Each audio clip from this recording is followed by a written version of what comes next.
Asalaamu calaykum waraxmatullaahi wabarakaatu. Markan waxaa la soo degaynaa softwareka u baahanahay si aan u sameyno website-keena. Waxaan u baahanahay text editor oo aan ku qorano HTML-ka dokumentigeena. Softwarekan free waaye, isla soo dejin doonaa. VS-kooda la lahaa Microsoft ayaa soo saartay, free waaye. Any programming language xitaa waa ku qoran kartaa. HTML kaligiis maahan, every programming language waa ku qoran kartaa. haddii aad Windows isticmaalaysid, linkigan kala soo degaysaa. Haddaa isticmaalaysid Linuxna, labadan link midkood. Haddii aad isticmaalaysid Macna, midkaan kala degaysaa. Hadda aniga waxaan isticmaalayaa Window, midkaan kala degayaa.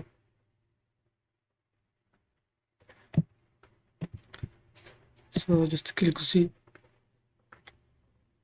automatic wuu kugu degayaa visual code-ka.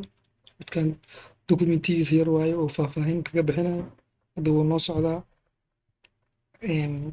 application softwarekeena.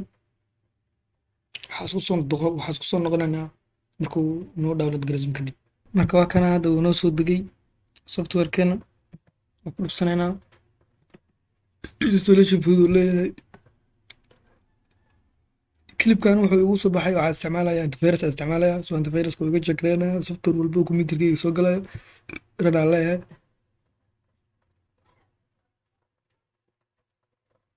marka intaana kuu soo baxayso waxaa ku dhibsanaysaa accept the agreement. qoraal yar meelaha kusoo qoreen oo ah licenska iyo agreementiga userka looga baahan yahay. ma u baahna in aqrino. accept markaad tiraahdo next yaa leedahay. then midkaan hadda ku dhiftid macnaha wuxuu ku leeyahay desktop, create desktop icon. shortcutkiisa wuxuu kusoo dhigaya desktopka.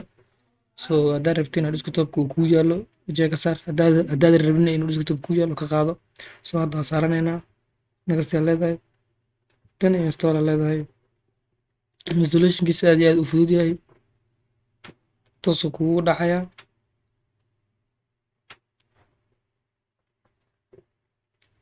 hadda waa socdaa. VS Code-kan waa midka ugu fiican ee hadda qofka programmingka inuu isticmaalo ay tahay. very flexible waaye, waxyaaba badanaa lagu soo daraa. waxyaaba ugu weyn uu leeyahay waxaa ka mid ah inuu leeyahay live server oo koodkaada isbedelkiisa toos ugu arkaysid. finish aan leenahay, launch oo isla markiiba isticmaalayaa softwareka oo noo kicinaa. finish aan leenahay. then waa kana softwareka VS Code-ka. welcome-kan iska xirinaa ma rabno, soo minimize garaysanay. marka VS Code-kan 4 qayb uu leeyahay ama 5 qayb uu leeyahay. qaybtan waxaa waaye explorer-ka waaye, markaa file abuuranaysid iyo everything qaybtan ka abuuranaysaa, ka gelaysaa. midan waa search-ga waaye, inaad search gelisid koodadkaadii waxyaabaha qortay. marka hadda move ahayd inaad waxyaabaha ogaato keliya meesha ugu badan isticmaalayna inta waaye. laakiin inta meeshaan isticmaalin kahor waxaan rabnaa inaan inta timaado meesha u hooseyso extension isku qoran tahay waa install gareysano live server. ani hadda waa ii install gareysan yahay. waa kana oo daatadii hore igugu jirtay, marka hore igugu jira ani VS Code. marka live serverka meeshaan kuu soo fuula recommendationka mid kugu horeeya waa jecel ama 3 ugu horeyso. haddaa meeshaan ka weysidna meeshaan ku qor live server then install dhaho. marka live serverka install dhahatid kadib casharkeena sidabkan waaye. marka waxaan sameynaynaa markaan soo degsano kadib folder ayaan ku furanaynaa oo aan documentskeena hadhow ku xareysan doono. marka folderka open folder aad tegaynaa si aan folder u sameysano. documentska gudihiisa waxaa dhaca kartaa new folder ku dhufanaysaa. folderkaada magaciisa fast html iskaga qoro,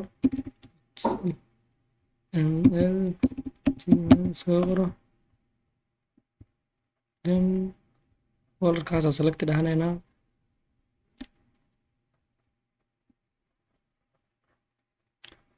marka folderkeena waa kana hadda waa inoo cashirka xiga oo aan dokumentigan ugu horeeya sameysan doono. wassalaamu calaykum.